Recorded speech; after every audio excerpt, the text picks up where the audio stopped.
নির্বাচন প্রচার শুরু, আজ কোন দল কোথায় করবেন? ত্রয়োদশ জাতীয় সংসদ নির্বাচনের প্রতিনিধি প্রার্থীরা গতকাল বুধবার প্রতীক বরাদ্দ পেয়েছে।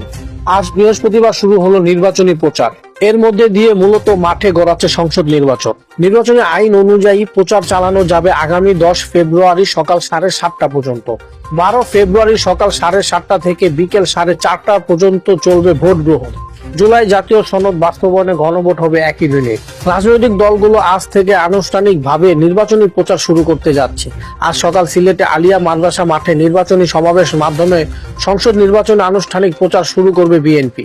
এই সমাবেশ সহ প্রথম দিন 7টি জেলায় সমাবেশ যোগ করবেন বিএনপির চেয়ারম্যান তারেক রহমান। জেলাগুলো হলো সিলেট, মৌলভীবাজার, হবিগঞ্জ, ব্রাহ্মণবাড়িয়া, কিশোরগঞ্জ, নরসিংদী ও নারায়ণগঞ্জ 2,500। অন্যদিকে আজ বেলা 2টায় রাজধানী মিরপুর আদর্শ স্কুল মাঠে নির্বাচনী জনসভা আয়োজন করছে জামায়াত ইসলামী।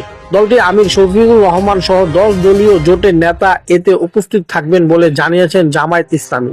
এই জনসভাস্থলে জামায়াত ইসলামীর আমির শফিকুর রহমান নির্বাচনী এলাকা ঢাকার 15 আসন। আজ সকাল 10:30টায় ঢাকা বিশ্ববিদ্যালয় এলাকায় 3 নেতার সমাধি ও শহীদ ওসমান হাদির কবর জিয়ারতের মধ্যে দিয়ে প্রচার শুরু করবেন জাতীয় নাগরিক পার্টি এনসিপি।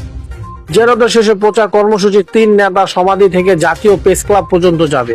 দলটির আহ্বায়ক নাহিদ ইসলাম সহ শীর্ষ পর্যায়ের নেতারা প্রচারে অংশ নেবেন বলে দলটি জানিয়েছেন। আজ বেলা 11টায় কেন্দ্রীয় শহীদ মিনারে পুষ্পমালা অর্পণের মধ্যে দিয়ে নির্বাচনী প্রচার শুরু করবে সিপিবি। আজ সকাল 9টায় ব্রাহ্মণবাড়িয়া বাঞ্ছারামপুর উপজেলার চরহনিয়াতে বাবার কবর জিয়ারত ও পুষ্পবর্তন অর্পণ করে পাথাল মার্কা নির্বাচনী প্রচার শুরু করে গণসংহৃত আন্দোলনের প্রধান সমন্বয়ক জোনায়েদ সাফি।